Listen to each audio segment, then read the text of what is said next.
Halo kawan pajak semua, kawan Dejapu. Selamat datang di Dejapu On Air. Di episode pertama kita bersama seorang narasumber yang sangat spesial, yaitu Pak Nufransa Wirasakti. Selamat pagi, Pak Frans. Selamat pagi, Mas Surya. Apa kabar? Baik, Pak. Sehat ya? Sehat. Oke. Ya, Pak Frans. Ini beliau lahir di Lahat ya, Pak? Ya, betul. Lahir di Lahat tanggal 11 Agustus 1970 ya, Pak? Itu selang 5 hari, Pak, setelah ulang tahun saya. Oh gitu ya? Nah, Pak, boleh cerita nggak, Pak, gimana perjalanan karir Bapak sampai akhirnya sekarang bisa menjabat sebagai staf ahli bidang pengawasan pajak di Kementerian Keuangan, Pak? Oke. Makasih, Mas Surya. Jadi, saya masuk Dijen Pajak itu tahun 1995 ya. Udah hampir 26 tahun yang lalu ya, nggak berasa. Masuk di situ, waktu itu karena background saya adalah S1-nya komputer. Karena waktu itu Dijen Pajak sedang merekrut orang-orang untuk mengelola komputerisasi Dijen Pajak pada saat itu di awal tahun 95-an itu. Nah, kemudian saya menjadi fungsional peranata komputer di situ. Kemudian saya sekolah S2 di Jepang. Kemudian pulang sekolah saya promosi menjadi kepala seksi. Kemudian nggak lama, sekitar 2 tahun saya sekolah lagi S3 di Jepang lagi. Itu hampir sekitar 4 tahun saya sekolah di situ. Kemudian pulang, menduduki jabatan kepala seksi, kemudian Kasubdit. Kemudian saya pindah ke namanya Central Transformation Office di Kementerian Keuangan. Sekitar tahun 2014, di sana saya 2 tahun. Kemudian 2 tahun kemudian, 2016 saya diangkat menjadi Kepala Biro Komunikasi dan Layanan Informasi, Biro KLI. Di sana bertindak sebagai humas ya, mengkomunikasikan kebijakan publik dari Kementerian Keuangan tentang APBN, pajak dan lain sebagainya. Kemudian 2020 kemarin 1 Februari 2020 saya dilantik menjadi staf ahli pengawasan bidang pajak, bidang pengawasan pajak.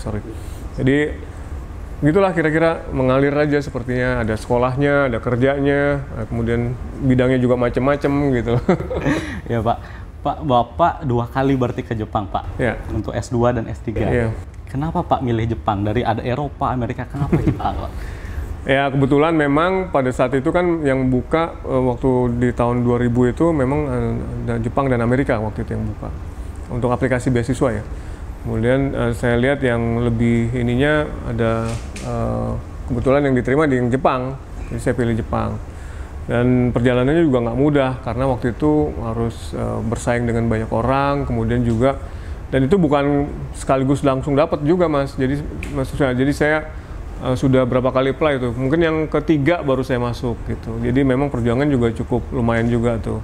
Begitu juga yang ke S3-nya di Jepang juga, itu juga apply yang kedua baru saya diterima. Jadi ya ada tahapannya lah, nggak selama mulus. Orang kan lihatnya sekarang udah S2, S3, padahal untuk menjadi ke sana tuh ya akhirnya saya perlu latihan lagi bahasa Inggris, kemudian saya perlu juga berkomunikasi dengan orang bagaimana sih caranya untuk mendapatkan beasiswa dan lain sebagainya. Jadi panjang perjalanannya gitu. Oke, Pak. Oke, keren banget, Pak. Di mata saya, Pak, yang mungkin generasi milenial, bahkan Gen Z mungkin saya ya, itu melihat perjuangan Bapak, tadinya saya pikir mulus-mulus aja, Pak. Sungguh agak kaget saya kalau mendengar ternyata ada perjuangan yang berat di sana. Boleh sharing, Pak, gimana motivasi Bapak atau apa mungkin yang memotivasi Bapak sampai akhirnya gagal sekali, tetap berjuang lagi sampai akhirnya sampai S3 sekarang di Jepang? Ya, kebetulan saya sebenarnya masuk sebagai pegawai negeri atau PNS atau ASN sekarang itu salah satu motivasinya ingin sekolah di luar negeri ya, karena kalau ASN kan kesempatannya lebih banyak, udah gitu kan diberikan kemudahan juga oleh kantor institusi. Jadi untuk sekolah S2 dan S3 apalagi di luar negeri itu menjadi tantangan buat saya, dan ya yang namanya motivasi begitu tertanam di diri saya ingin harus sampai gitu, harus dapat gitu kan. Jadi ya begitu gagal sekali saya lihat, oh ini gagalnya kenapa, saya tanya sama yang menguji, kemudian juga dari lihat nilainya seperti apa, oh ternyata ada bahasa Inggrisnya kurang, saya latihan bahasa Inggris. Kemudian yang kedua, kenapa lagi gagal, ternyata pada saat wawancara gugup dan lain sebagainya, saya latihan berkomunikasi. Pokoknya begitu terus, jadi nggak pernah berhenti. Nah itu terus memotivasi saya terus untuk supaya bisa sekolah di luar negeri. Yang kedua juga dengan sekolah, dengan seperti ingin meningkatkan kapasitas dan kemampuan kita, tentu saja kan nanti berusaha juga untuk memberikan yang terbaik untuk Indonesia juga, untuk Dijen Pajak juga, mengembalikannya dalam bentuk pekerjaan yang lebih baik. Dan motivasi untuk sekolah, untuk ini saya rasa juga bagus untuk anak-anak muda seperti Mas Surya. Karena kalau menurut saya sih kita bekerja dengan tekun dan belajar dengan sehari-hari, tapi perlu juga untuk meningkatkan wawasan dan juga meningkatkan kenalan, koneksi dengan orang-orang yang ada di luar negeri dan lain sebagainya. Dan begitu kita lebih punya wawasan yang lebih luas untuk dalam melakukan pekerjaan. Jadi nggak mikirnya hanya sebatas kantor, target, dan lain sebagainya. Jadi biar lebih wawasannya lebih luas. Wawasannya lebih luas ya Pak. Oke. Berarti keinginan yang kuat jadi keinginan yang kuat itu bikin kita nggak mudah berhenti ketika menghadapi kegagalan. Betul. Dan sebenarnya Pak, saya juga kepingin Pak kuliah di luar negeri, khususnya Jepang loh Pak. Oh gitu ya. Mudah-mudahan dia tercapai. Amin Pak, amin. Jadi udah bulan lahir Agustus, terus keinginannya kuliah di Jepang. Jadi semoga saya bisa ngikutin dia. Amin. Nah, kemudian Pak, sekarang kan Bapak sebagai staf ahli bidang pengawasan pajak. Boleh cerita Pak, itu kesehariannya seperti apa atau mungkin tupoksinya apa sih Pak di jabatan itu? Ya, sehari-harinya kalau secara struktur kan saya di bawah Menteri Keuangan langsung, tapi sehari-harinya diperbantukan ke Direktorat Jenderal Pajak untuk membantu Pak Dirjen dalam hal ini untuk pengawasan pajak. Kalau secara tugas, apapun yang diberikan oleh Pak Dirjen, saya melaksanakan arahan beliau. Kemudian yang menjadi sehari-hari pertama terkait dengan bagaimana mengelola SDM dan sumber daya manusia dan juga organisasi DJP ke depan. Itu juga menjadi tanggung jawab saya dalam rangka reformasi administrasi perpajakan. Kemudian juga mengelola kehumasan di Dijen Pajak seperti apa dalam kaitannya dengan bersinergi dengan kehumasan dari Kementerian Keuangan. Kemudian juga terkait dengan bagaimana mengelola sinergi antara tim dari Dijen Pajak dengan Bea Cukai dengan Dijen Anggaran terkait dengan untuk peningkatan penerimaan perpajakan. Jadi banyak juga hal-hal lain yang kadang ad hoc, pekerjaan-pekerjaan yang sifatnya ad hoc muncul dan juga menjadi tanggung jawab saya, termasuk juga dari tugas-tugas dari Menteri Keuangan terkait dengan beberapa hal. Tapi pada prinsipnya apapun yang diminta untuk dikerjakan, saya kerjakan dengan sepenuh hati dan saya kerjakan juga dengan semangat dan juga sampai tuntas gitu. Jadi nggak ada pekerjaan yang harusnya terlewati gitu. Oke Pak, jadi kerja sepenuh hati, semangat dan sampai tuntas gitu ya Pak ya. Oke Pak, sebagai orang di dalam tubuh pemerintahan Pak, kita kan Indonesia dihadapkan dengan pandemi yang sampai sekarang udah jalan 2 tahun Pak. Nah, boleh cerita dari sisi pemerintah itu apa sih upaya yang sudah dilakukan demi menanggulangi pandemi? Nanti kita akan cerita lebih lanjut tentang UMKM juga Pak, apa dampaknya bagi mereka, dan mungkin kita mulai dari apa upaya pemerintah dulu Pak untuk menanggulangi. Ya, di dalam rangka pandemi kita punya yang namanya program pemulihan ekonomi nasional ya, yang saya yakin teman-teman juga mungkin sudah mendengarnya. Jadi program ini sangat luar biasa karena langsung memberikan bantuan dalam 3 hal mendasar. Yang pertama, untuk mereka yang langsung terdampak dalam hal ini orang-orang yang tidak mampu, termasuk juga UMKM di dalamnya. Kemudian bantuan dari sisi kesehatan ya, termasuk vaksinasi, kemudian juga pemberian bantuan kepada tenaga kesehatan, kemudian juga dari sisi menggalakkan bagaimana kita untuk supaya tetap menjaga prosedur kesehatan. Kemudian juga yang terakhir untuk para pengusaha agar mereka bisa tetap survive di tengah adanya pandemi ini. Karena dengan adanya pandemi ini kan orang dulu kan nggak bisa bergerak ya kemana-mana, jadi mobilitas mereka sangat terbatas sehingga pergerakan ekonominya nggak berputar. Nah itu para pengusaha itu dibantu. Jadi 3 hal tersebut yang langsung diberikan oleh pemerintah untuk memulihkan ekonomi nasional. Karena yang menjadi perhatian Menteri Keuangan dalam ini tentu saja yang menjadi prioritas adalah kesehatan dulu. Bagaimana kalau misalnya kita mau jualan kalau nggak sehat? Bagaimana orang mau bekerja di pabrik kalau nggak sehat? Kalau kena virus COVID-19 dan lain sebagainya. Dan makanya waktu itu kalau ingat kita besar-besaran untuk sehingga akhirnya diberikan vaksinasi gratis. Kemudian juga harga PCR sekarang mulai diturunkan sehingga diharapkan nanti orang mulai makin sehat dan terus terjaga kondisi kesehatannya. Baru setelah itu diberikan bantuan-bantuan yang lain. Sebenarnya bantuan untuk para pelaku UMKM yang mungkin selama ini dianggap bisa tidak bisa melakukan usahanya, mereka diberikan bantuan tunai secara langsung, sehingga diharapkan itu bisa memberikan survivabilitas bagi mereka untuk dapat bertahan di tengah pandemi. Kemudian juga banyak lagi insentif-insentif yang lain, insentif pajak terutama, karena kita di Dijen Pajak ada banyak insentif yang diberikan. Misalnya untuk para pegawai yang perusahaannya terdampak COVID-19, mereka penghasilan tidak kena pajaknya dinaikkan. Kemudian beberapa perusahaan yang terdampak juga PPh pasal 25-nya juga dibebaskan atau diberikan diskon 50%. Banyak sekali sebenarnya yang dikeluarkan oleh pemerintah, kalau tidak salah sampai tahun lalu itu 2020 sampai sekitar 650 triliun digunakan untuk program pemulihan ekonomi nasional ini.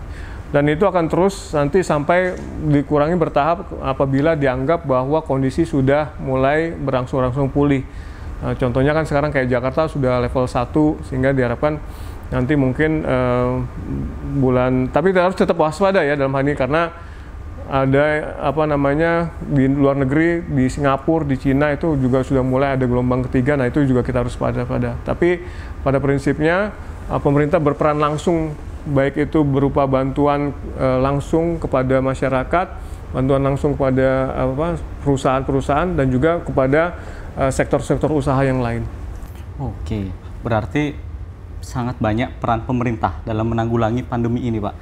Tadi saya catat ada bantuan di bidang kesehatan, vaksinasi, kemudian UMKM, lalu ada insentif perpajakan, yang bahkan alokasi dananya itu mencapai 600 triliunan rupiah.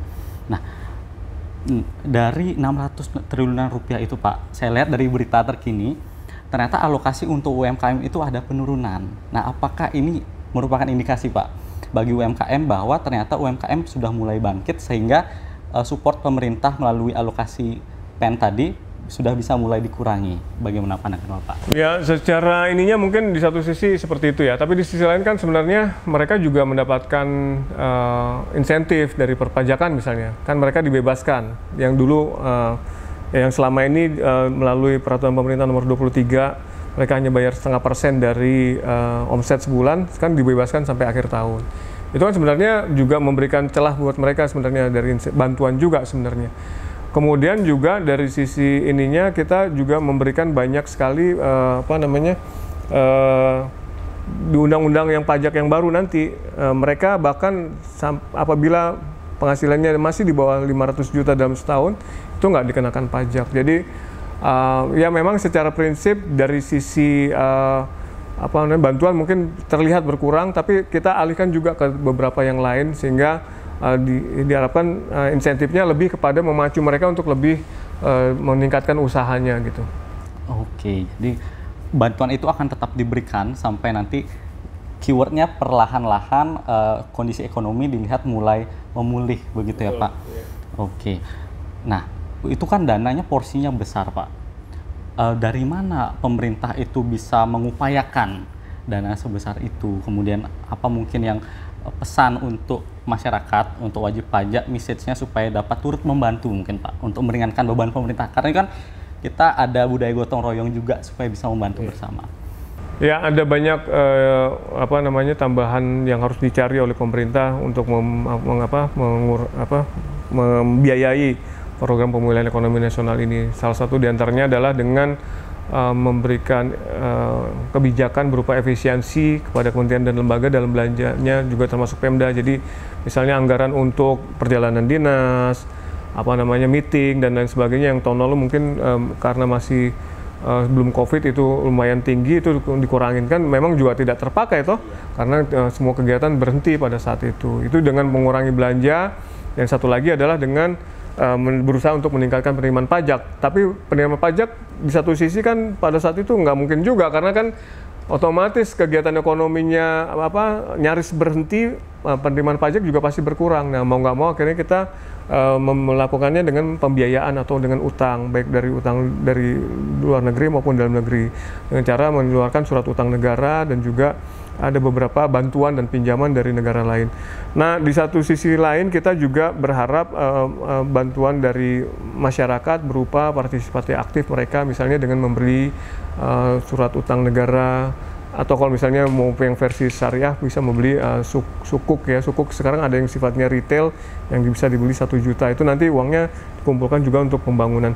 Nah, jadi banyak sekali mekanisme atau cara yang dikumpulkan untuk pemerintah dalam melakukan pembiayaan program ekonomi nasional ini. Terus kalau ditanya, terus utangnya jadi tambah gede dong, dia bilang. Ya tapi kan kita butuh sekarang gitu loh. Sama mungkin kalau saya asumsikan atau analogikan, kalau misalnya Mas Surya sakit gitu, apa iya nunggu misalnya nggak punya biaya, apa iya nunggu punya biaya dulu baru dimasukin rumah sakit? Kan nggak. Kalau bisa berutang ya berutang dulu karena lagi sakit nih gitu, kan harus disembuhkan gitu. Momentumnya jangan sampai nanti mohon maaf misalnya jadi tambah lebih parah. Nah itulah yang dilakukan pemerintah sehingga itu bisa membiayai program ekonomi nasional secara keseluruhan. Oke Pak, oke. Jadi salah satu peran sebagai masyarakat itu mungkin turut berinvestasi di sukuk, sun, jadi turut membantu mendanai peran pemerintah dalam menanggulangi pandemi ini. Oke Pak, bagi Pak Frans itu ada pesankah untuk pelaku UMKM nih Pak, yang khususnya mungkin terdampak cukup hebat ya selama pandemi kemarin. Dan by the way kita selama Oktober kemarin Pak, itu mengadakan kegiatan Dejapu Tax Expo namanya, yang juga berupaya untuk menyuarakan apa sih peran-peran pemerintah selama ini, menyuarakan juga bahwa perpajakan yang sekarang itu mudah melalui kegiatan penyuluhan Pak, itu selama 122 jam, selama 1 bulan penuh, lalu melibatkan 93 tenaga penyuluh Pak, yang kemudian ditonton melalui 4 kanal media sosial, yang viewersnya kita lihat selama 1 bulan itu mencapai 31.000. Wah, luar biasa. Dan itu kita harapkan bisa dilakukan secara rutin mulai dari tahun depan. Mungkin minta tanggapan Bapak, apa pandangan Bapak terhadap kegiatan kita yang seperti itu?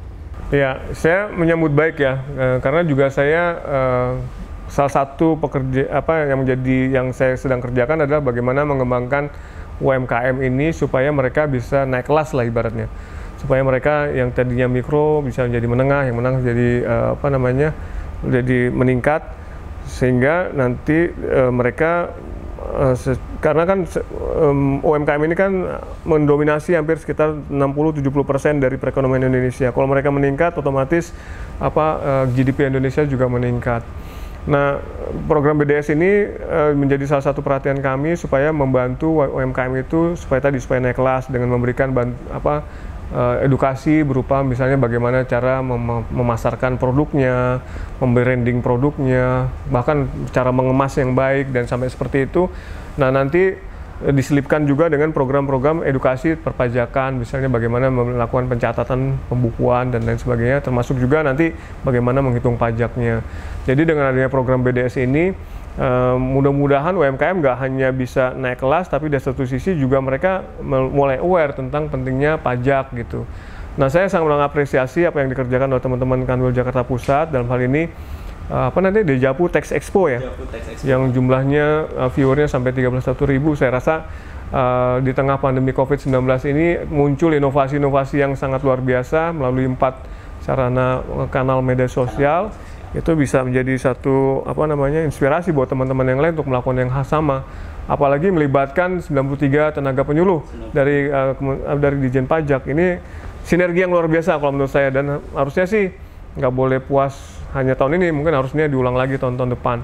Nah, nanti juga mungkin harapan saya juga bisa, kan pasti punya tuh daftar UMKM yang sudah ikut.